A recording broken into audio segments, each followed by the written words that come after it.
Hello hello everyone. ఈరోజండి మేము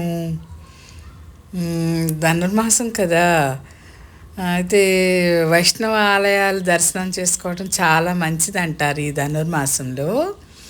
అందుకని మేము ఉండేది విజయవాడలో కదండి, విజయవాడ నుండి వెంకటపాలెం బయలుదేరుతున్నామండి. వెంకటపాలెంలో మన తిరుమల తిరుపతి దేవస్థానం వాళ్ళు వెంకటేశ్వర స్వామి గుడిని చాలా బాగా కట్టారండి. ఆ గుడిని ఆ గుడిలోని స్వామిని దర్శనం చేసుకోవడానికని బయలుదేరామన్నమాట. ఇదిగోండి చూసారా, పచ్చని పొలాల మధ్య అన్నమాట. ప్రకాశం బ్యారేజ్ దాటిన తర్వాత కరకట్ట మీదుగా వెళ్ళాల్సి వచ్చింది. ఇదిగోండి ఇక్కడేమో మంతెన సత్యనారాయణ గారి బిల్డింగ్స్, అవి ఆశ్రమం చూసారా కనపడుతుంది. ఇది కృష్ణానది ఒడ్డునే కట్టారండి ఈ ఆశ్రమాన్ని. చాలా రూమ్స్ ఉన్నాయి. నేను ఇదే చూడడం దారిలో కనిపించింది అన్నమాట. అయితే పచ్చని పొలాల మధ్య ఉందండి ఇదంతా. అటు ఇటు పొలాలే, కృష్ణానది ఒడ్డు కదా, పచ్చగా ఉన్నాయి. అయితే తర్వాత ఇదిగోండి బైపాస్ అండి ఇది. గొల్లపూడి మీద నుండి కృష్ణానది మీదుగా ఇటు అమరావతి వైపు అనమాట ఈ ఫ్లైఓవర్. చూసారా, ఇది కూడా ఆన్ చేసేసినట్టున్నారు, వెహికల్స్ వెళ్తున్నాయండి. నెక్స్ట్ మనం గుడి దగ్గరకు వచ్చేస్తున్నాం. వెంకటపాలెం వెంకటేశ్వరుడు అనమాట.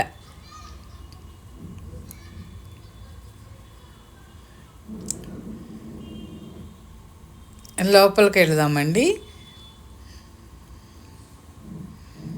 అంతా పొలాల మధ్య కదా, చక్కగా ఎటు చూసినా పచ్చగా కనబడుతుందండి.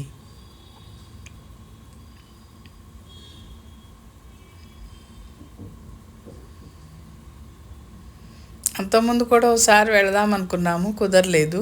ఈరోజైతే ఇంకా ప్రొద్దుటే బయలుదేరి వచ్చేసాం అన్నమాట.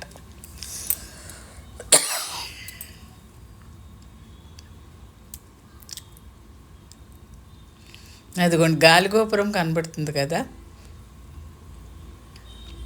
అది ఎత్తుగా ఉన్నది గాలిగోపురం. గోల్డ్ కలర్లో ఉన్నది గర్భగుడి గోపురం అన్నమాట. మొక్కలు చూసారా, మొక్కలు బాగా పెట్టారు కదా, కలర్ఫుల్గా ఉంది ఏరియా అంతా.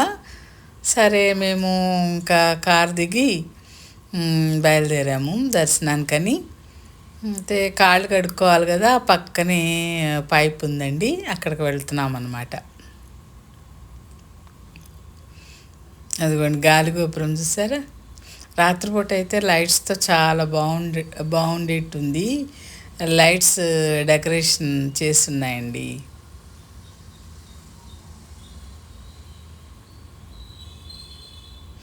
ఇంకా కాళ్ళు కడుక్కుని వచ్చి లోపలికి బయలుదేరామన్నమాట. అదిగోండి ఎదురుగా ధ్వజస్తంభం కనబడుతుంది కదా,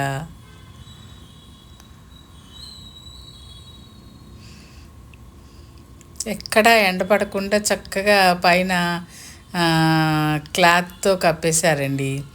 కొంచెం గట్టిగా ఎండ వచ్చినా కాళ్ళు అవి కాలకుండా అడుగును కూడా కార్పెట్స్ లాంటివి ఉన్నాయి. అదిగోండి ధ్వజస్తంభం దగ్గరికి బయలుదేరాము.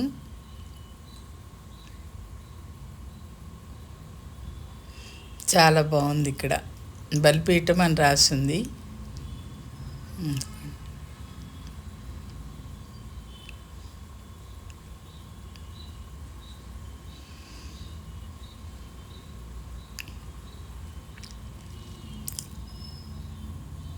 చక్కగా పూలదండలతో అలంకారం చేసింది చూసారా.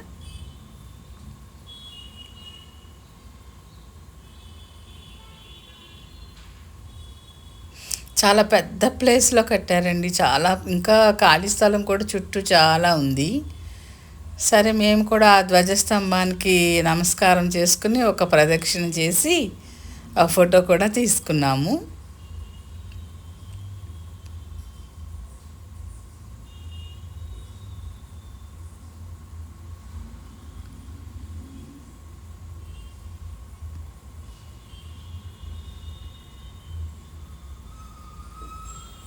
అయితే మూల విరాట్ని మనం ఫోటో తీయకూడదు కదండి.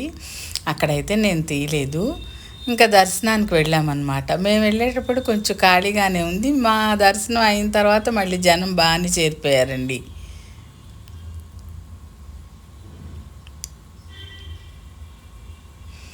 ఇక్కడన్నీ అదిగోండి, చూసారా గోపురం, గర్భగుడి గోపురం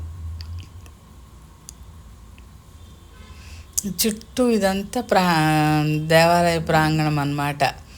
ఇక్కడన్నీ దేవుణ్ణి మనకి బ్రహ్మోత్సవాల టైంలో రకరకాల వాహనాల్లో స్వామిని ఊరేగిస్తారు కదండి. ఆ వాహనాలన్నీ ఇక్కడ పెట్టున్నాయి. ఇక్కడేమో నమూనా అన్నమాట, గుడి నమూనా. ఇక్కడ లైన్గా అన్ని వాహనాలండి.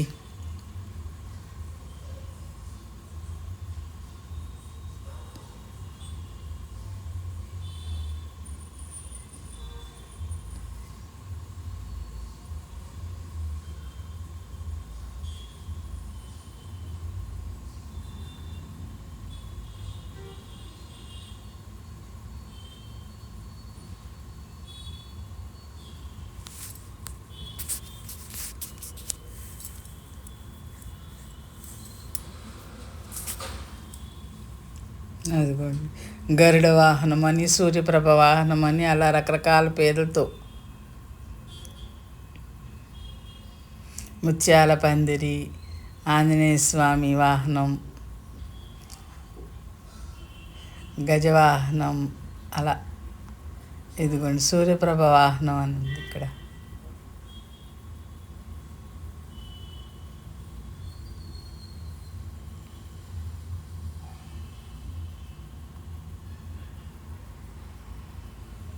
అయితే దేవుడి దర్శనం చేసేసుకున్న ఆ తర్వాత ప్రసాదం కూడా మనకి ధనుర్మాసం అంతా కట్టు పొంగలి ప్రసాదం పెడతారు కదండి. ఆ ప్రసాదం కూడా పెట్టారు.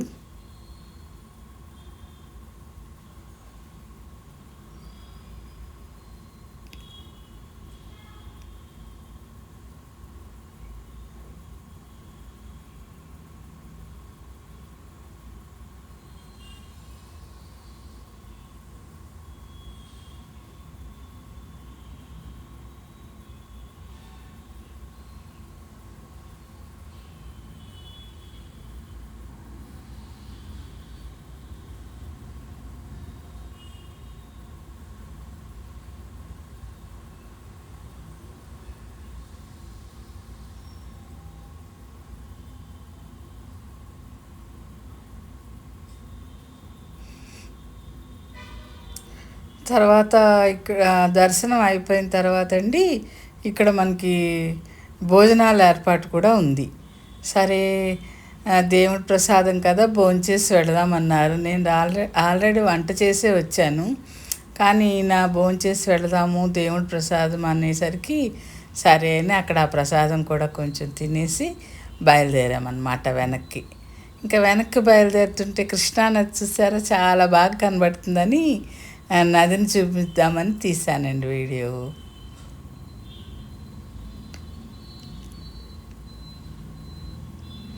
ఇక మనం ప్రకాశం బ్యారేజ్ దగ్గరికి వచ్చాం.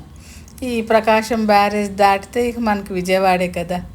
ఇటువైపు ఏమో తాడేపల్లి అవన్నీ గుంటూరు ఇలా వస్తాయి.